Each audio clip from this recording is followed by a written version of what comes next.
And we're back, and welcome to the Constitution Line by Line. I'm Paul Fabrizio. And I'm Don Frazier, and we are now looking at Article 2, Section 2, Clause 1B. That's right. And we're continuing the powers of the presidency. That's right, because we've got the commander-in-chief thing solved, but now there's another power in the same clause. I don't even think any president has that solved. Anyway, now we're going to do administrative powers. Okay. So he may require the opinion in writing of the principal officer in each of the executive departments upon any subject relating to the duties of their respective offices. So in other words, there's a cabinet. We call it a cabinet, and the president can say, I want your opinion on things. Yeah, that's why you have a cabinet. Okay, and also what it says is that there's these offices out there, these departments. So by virtue of the words here, we've created an executive branch of government, not only the military side, but also the civilian side.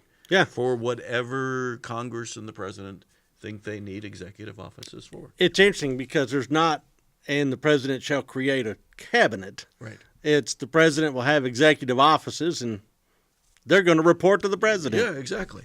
And this leads to one of the things that presidential scholars love to talk about, which is a cabinet government.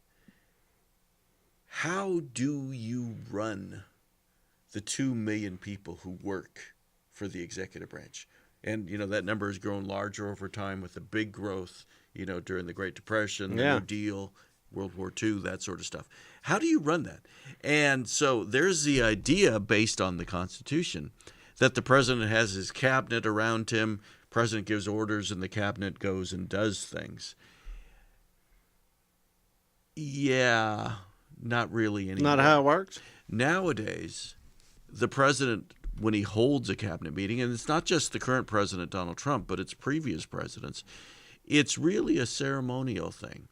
Power is rested in the hands of the White House staff.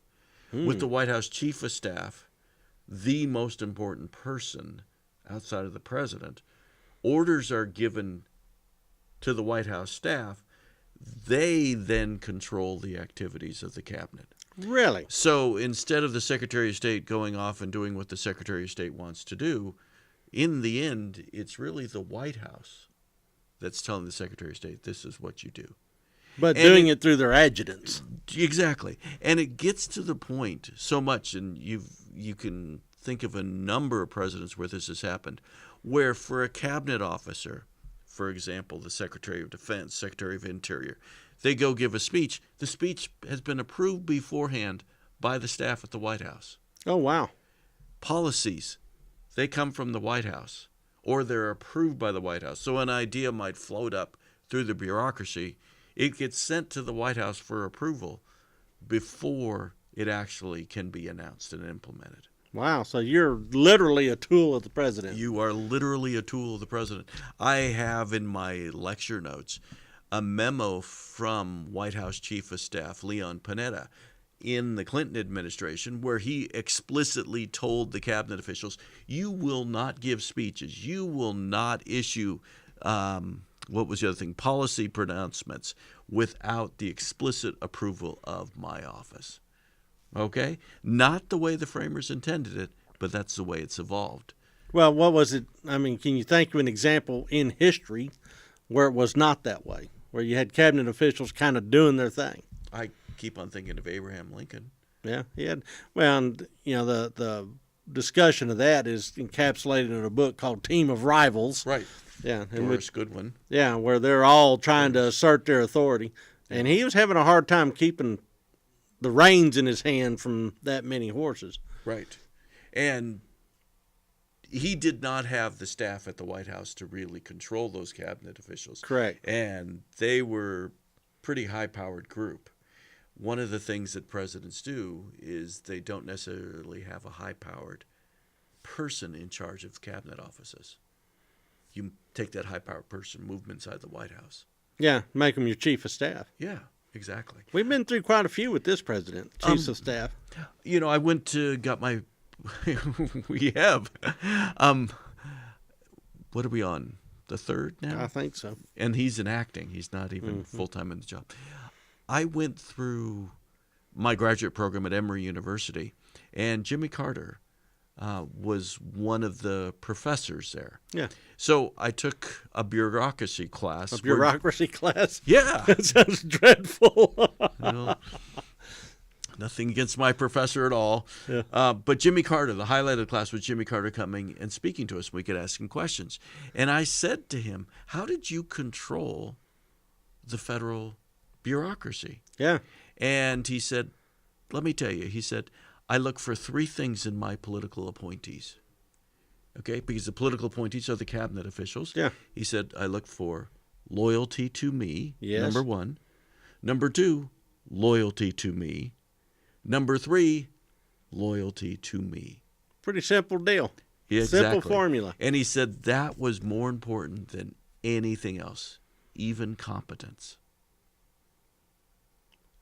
So That's the government, a very telling thing. it is. So the government runs probably on the backs of an army of bureaucrats. Yes.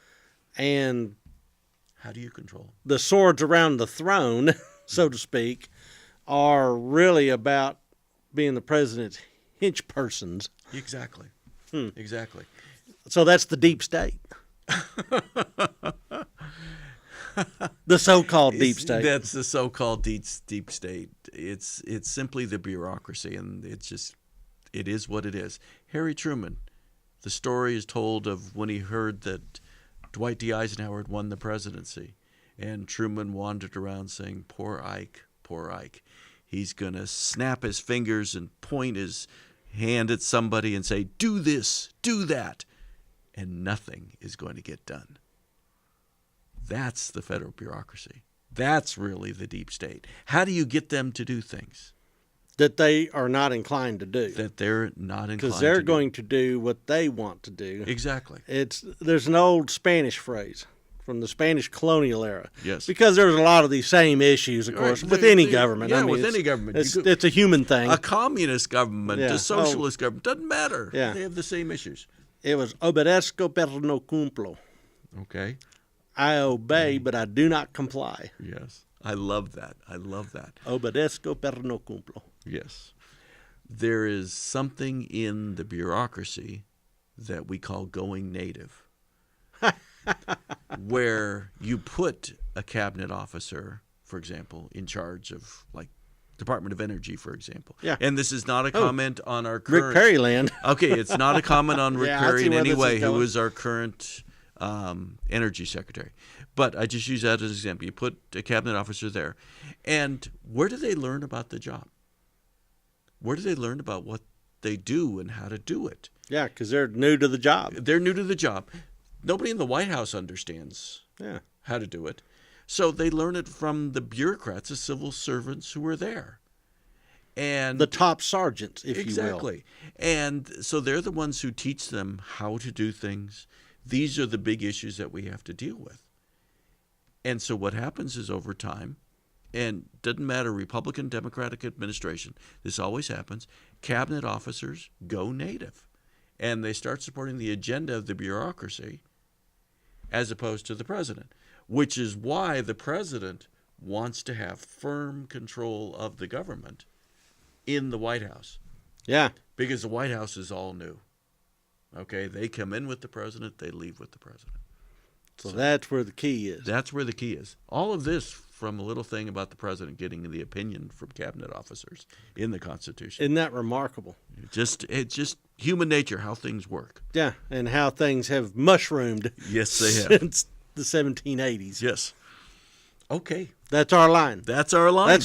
That's a pretty impressive line. So that's our line. We'll be back next time with another line.